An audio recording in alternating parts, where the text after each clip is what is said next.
سلام مجدد برای سومین بار به شما رفقای گلم. امیدوارم هر جا که هستی حال دلت عالی بشه و از ویدیوهای قبلی هم نهایت استفاده رو برده باشید.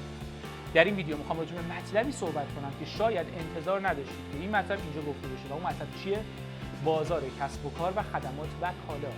قراره در این بخش متوجه بشیم اگر می‌خوایم روی کالا سرمایه گذاری بکنیم چه نوع کالایی در سال آینده میتونه سودآور باشه، در سال 1403 میتونه سودآور باشه. اگر می‌خوایم کسب و کاری رو اندازی کنیم اون کسب و کار باید چه ویژگی‌هایی داشته باشه، کجای شهر باید این کسب و کار رو ران کنیم و راه اندازی کنیم که بتونیم سود خیلی بیشتری ببریم. قراره خروجی این جلسمون این مواردی که خدمتتون گفتم باشه. اما قبل از که به خروجی برسیم باید یه سری از دیتاها رو با هم دیگه بررسی کنیم و ببینیم. اولین دیتایی که خیلی برای ما مهمه درآمد ملی سرانه به قیمت‌های ثابت سال 1390. اسمش یک خطه و شاید 20 بارم بخونیدش متوجه نشید که اصلا این معنیش چیه، الان یعنی چی.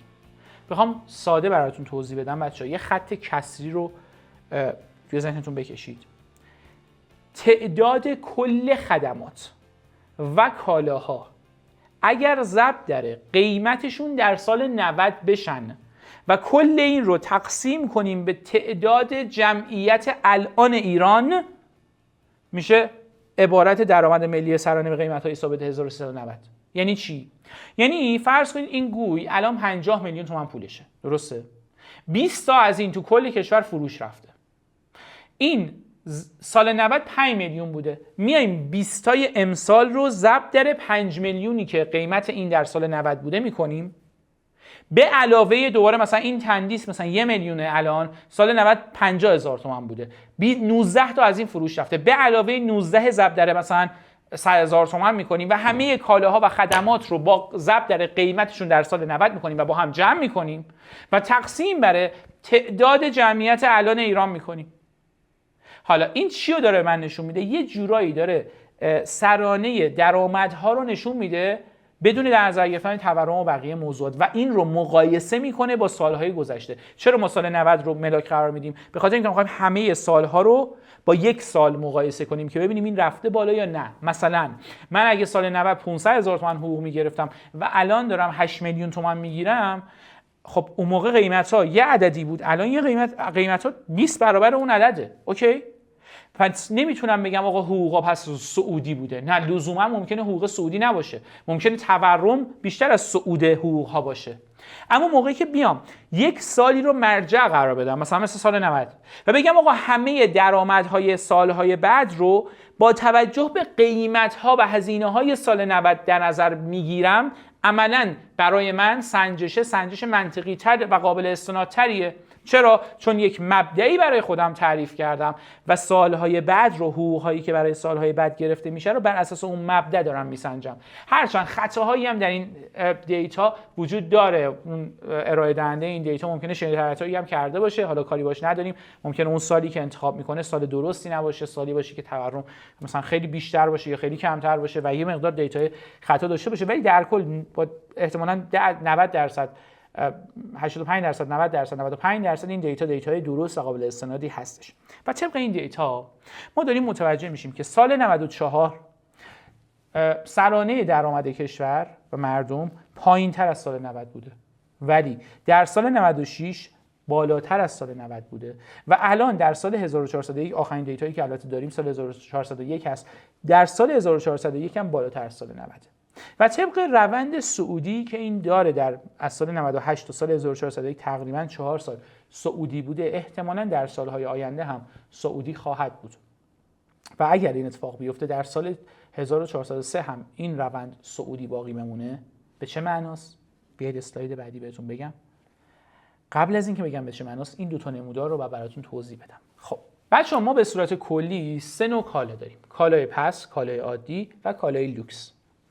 نمودار سمت چپی اومده کالای پست رو با کالای عادی مقایسه کرده. این پایینی کالای عادیه، بالایی کالای پسته. این نمودار این طرفش، این محورش درآمد مردمه، افزایش درآمد. حالا درآمد این طرفش چیه؟ این طرفش تعداد تقاضا یا تعداد معاملات بهتره بگیم. اوکی، حالا فرض کنیم درآمد مردم بالا میره. چه اتفاقی میفته؟ هر چقدر درآمد مردم بالاتر باشه، این قسمت که کالای عادی هست فروشش بیشتر میشه و هر چقدر جلوتر بریم، حالا فرض کنیم از اینجا به بعد درآمد کم بشه، درآمد مردم هر چقدر کم بشه، بچه‌ها چه اتفاقی میفته؟ این نمودار درآمد دیگه. درآمد مردم هر چقدر نزولی باشد، کالای پس تعدادش بیشتر میشه، تعداد فروشش بیشتر میشه. اگه از این نمودار هم بخوایم بذاریم کنار، اصلا متوجهش نمیشیم، ساده بهتون بگم آقا اگر درآمد مردم نزولی باشه، درآمدشون کاهش پیدا کنه، همه مردم دنبال جنس ارزونن.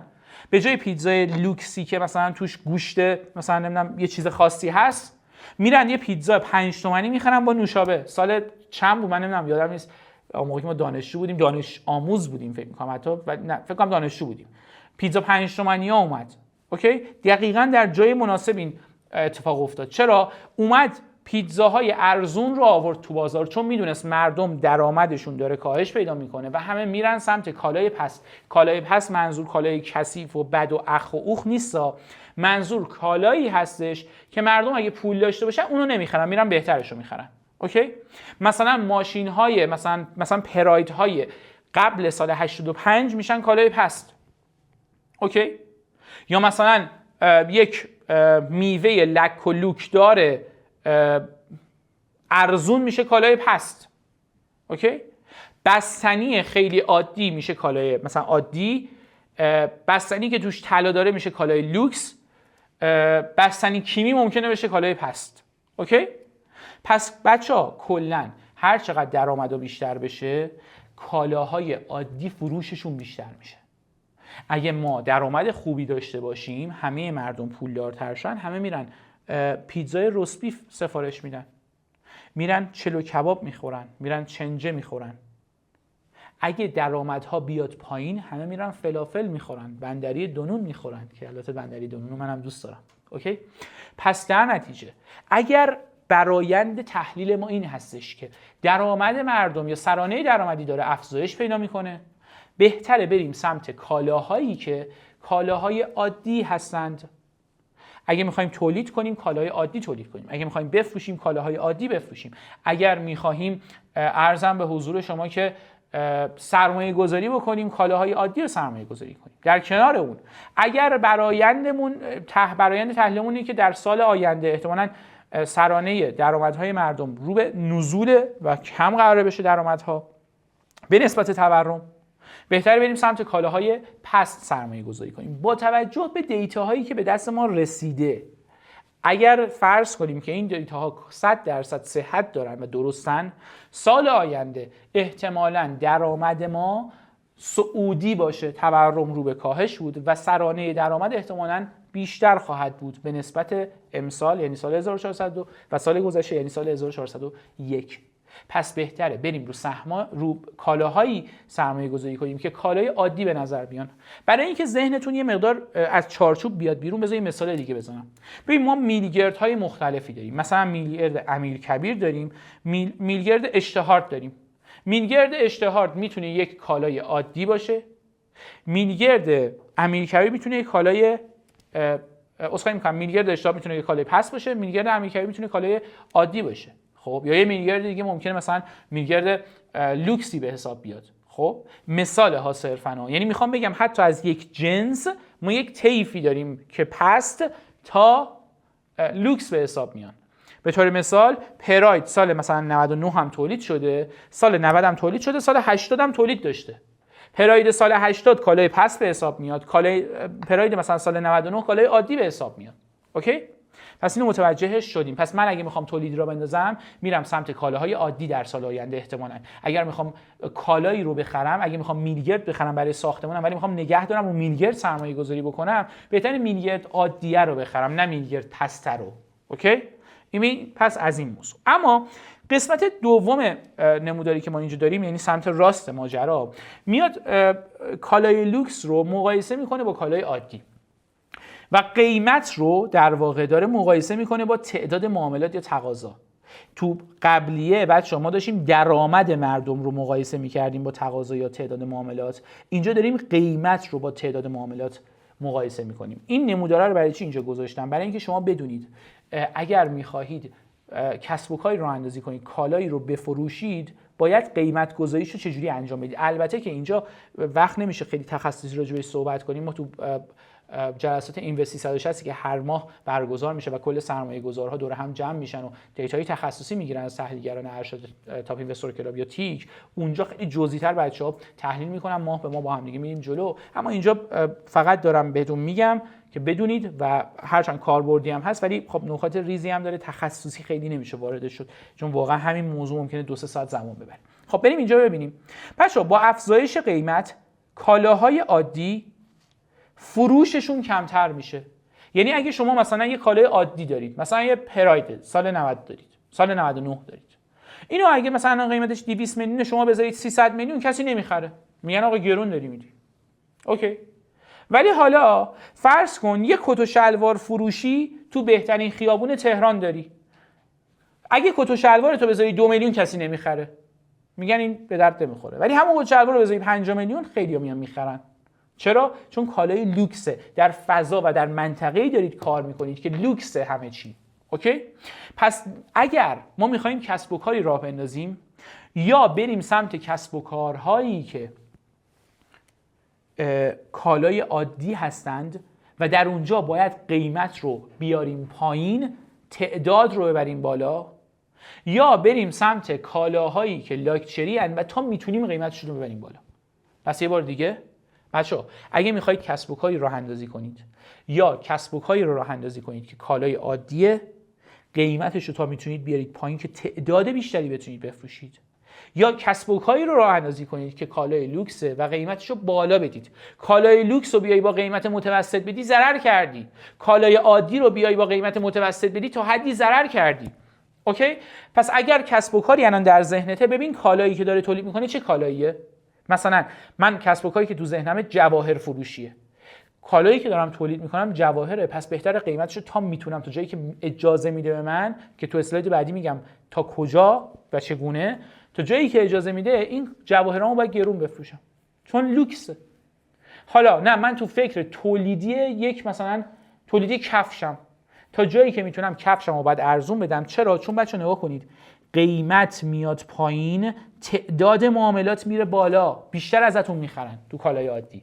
پس شما بهتره اگه داری کالای عادی تولید میکنید قیمت رو بیارید پایین که بیشتر بفروشید. طبیعیه. پس اینم با هم دیگه متوجه شدیم.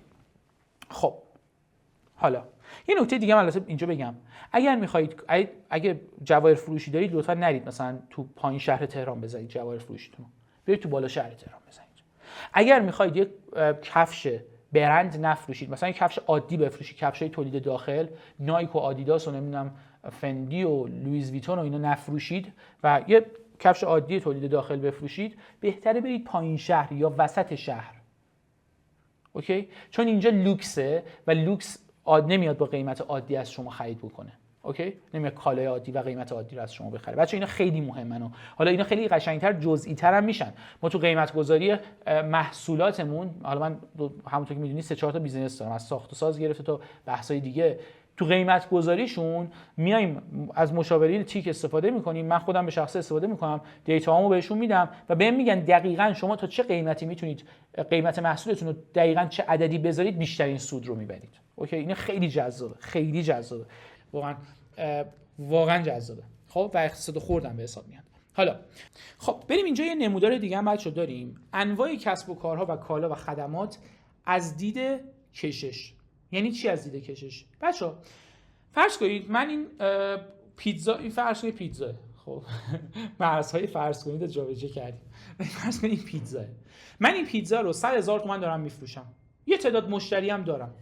اگر این رو قیمتش رو 2 برابر کردم و مشتریای من ریزش نکردن، 10%، 20%، زیر 50% ریختن، این یعنی کسب و کار من کم کششه.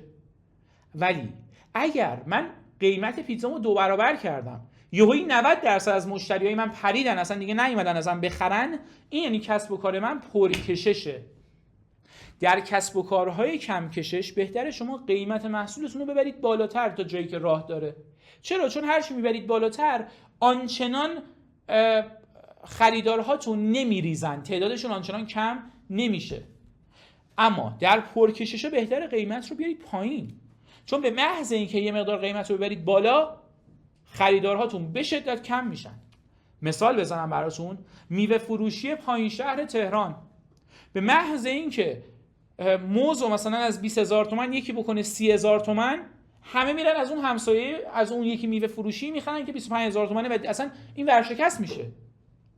حالا همین میوه فروشی بیار بالای تهران، موز 20,000 تومانی برای اون کسی که پول داره و میاد کارت میکشه زیاد با موز 200,000 تومانی فرقی نمیکنه. حالا 200,000 تومان اقراقی با موز مثلا 40,000 تومانی زیاد فرقی نمیکنه.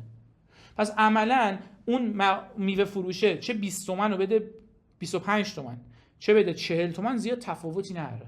واسه در نتیجه میده 40 تومن. اوکی؟ میخوام چی رو بهتون بگم؟ میخوام بگم اگه کسب و کاری رو دارید راه اندازی میکنید، اول ببینید کسب و کارتون کم کششه یا پرکشش، و اگر کم کشش دارید راه اندازی میکنید، رایزنی کنید قیمتا رو هر جور شده بیارید پایین. اصلا میگم رایزنی کنید قیمتا رو هر جور شده ببرید بالا. و اگر پرکشش دارید سرمایه گذاری میکنید و کسب و کار راه اندازی میکنید، رایزنی کنید تا میتونید قیمتا رو بیارید پایین. اگر من قراره بالا شهر میوه فروشی بزنم، قیمتامو خیلی بالا میدم، اما جای پارک ماشین ها رو یه جای پارک خیلی خوبی درست میکنم.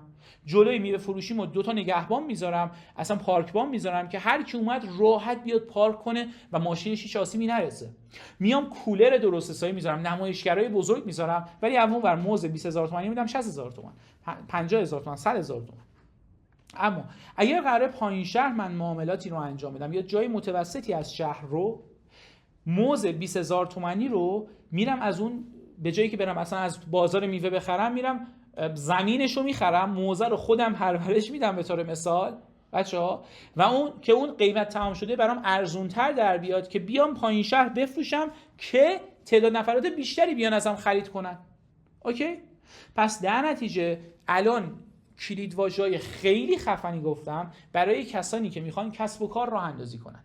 ببینید کسب و کارتون کم کششه یا پرکشش، ببینید کسب و کارتون کالای پس داره تولید میکنه یا کالای عادی یا کالای لوکس، و بعد با توجه به اینکه ما درآمد مردممون سال آینده احتمالاً مثبت خواهد بود و افزایشی خواهد شد و افزایشی خواهد بود، با توجه به این دیتایی که داشتیم خدمتتون، احتمالاً کالاهای عادی جذاب‌تر باشن برای مردم و سرمایه گذاری روی مناطقی که کسب و کارهای کم کشش دارند بهتره. اگه میخواید میوه فروشی بزنید، اگه میخواید کفش فروشی بزنید یا هر کدوم از اینها، لطفاً برید در مناطقی که کم کششن. یعنی اگه قیمت افزایش دادید مشتریاتون نریزن و ریزش نکنن. اوکی؟ امیدوارم که به خوبی خوب و نتیجه گیری که باید رو خدمتتون اعلام کرده باشم. یه بار دیگه من میگم برای اینکه خیالم راحت بشه، اگر کسب و کار میخواید راه اندازی کنید، کالای عادی تولید کنید. اگر میخواهید کالا یا خدماتی رو خرید کنید، نگه دارید، یه سال دیگه بفروشید، مینگرد بخرید، نمیدونم آهن بخرید، هر چیزی، کالای عادی رو بخرید، کالای پس نخرید. منظورم چیه دقیقاً؟ اگر میخواهید رو موتور سرمایه گذاری کنید، یه سال دیگه بفروشید، مثلا موتور کلیک طرح نخرید، طرح کلیک نخرید، برید خود کلیک رو بخرید. اوکی؟ نمیخواد برید حالا مثلا چیزام بخرید، وسپا بخرید، ولی نه، به جای طرح کلیک بخرید. طرح کلیک میشه کالای پستش. اوکی؟ موقعی که درآمد داشت میومد پایین، شما برید طرح کلیک بخرید و کالای پس سرمایه گذاری کنید. پس اینم از دومین موضوع. و سومین موضوع، لطفاً اگه پایین شهر هستید قیمتاتون رو تا میتونید بیارید پایین، اگه بالا شهر هستید تا میتونید قیمتاتون رو ببرید بالا. مرسی از اینکه همراه من بودید. بریم سراغ قسمت بعدی. مخلصیم. خدا نگهدار.